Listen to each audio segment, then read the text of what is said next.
କୋଟିଏରୁ ଅଧିକ ଟଙ୍କାର ମୋବାଇଲ ଚୋରି କାନ୍ଥ ଭାଙ୍ଗି ମୋବାଇଲ ଦୋକାନରୁ କୋଟିଏରୁ ଊର୍ଦ୍ଧ୍ୱ ଟଙ୍କାର ମୋବାଇଲ ଫୋନ୍ ଲୁଟି ନେଲେ ଦୁର୍ବୃତ୍ତ। ମାଲକାନଗିରି ଜିଲ୍ଲାର ସବୁଠୁ ବଡ଼ ମୋବାଇଲ ଦୋକାନ ଭିତରୁ ପ୍ରାୟ 1.5 କୋଟି ଟଙ୍କାର ନାମୀ ଦାମୀ ମୋବାଇଲ ଚୋରି କରି ନେଇଛନ୍ତି ଚୋର। ଏଭଳି ଅଭିଯୋଗ ହୋଇଛି।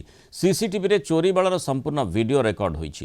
2 ଜଣ ବ୍ୟକ୍ତି ମୁହଁରେ ମାସ୍କ ଲଗାଇ କାନ୍ଥ ଭାଙ୍ଗିବା ପରେ ଏକ ଛୋଟିଆ ଛିଦ୍ର ଦେଇ ଦୋକାନ ଭିତରେ ପଶି ଦାମୀ ଦାମୀ ମୋବାଇଲ ଚୋରି କରି ନେଇଛନ୍ତି।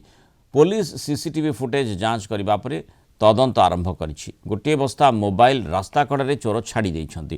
अन्य सबु मोबाइल एक छोटिया जंगल भितर नहीं समस्त खोल फोपाड़ी दे चोर केवल मोबाइल नहीं फेरार हो जाइछन्ति। साइंटिफिक टीम सहायतार पुलिस तदंत जारी रखिछि।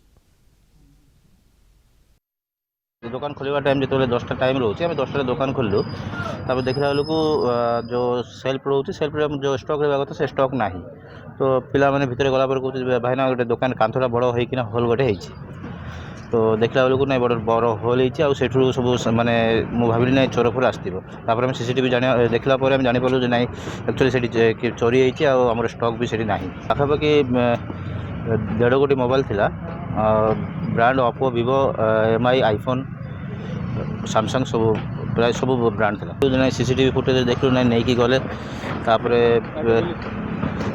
देखला बेलू से मोबाइल जाक नहीं आम दुकान सामने गोटे छोट जंगल बुदाटा अच्छी से नहीं सब डोकू सब चार्जर से फपाड़ी खाली मोबाइल नहीं गले।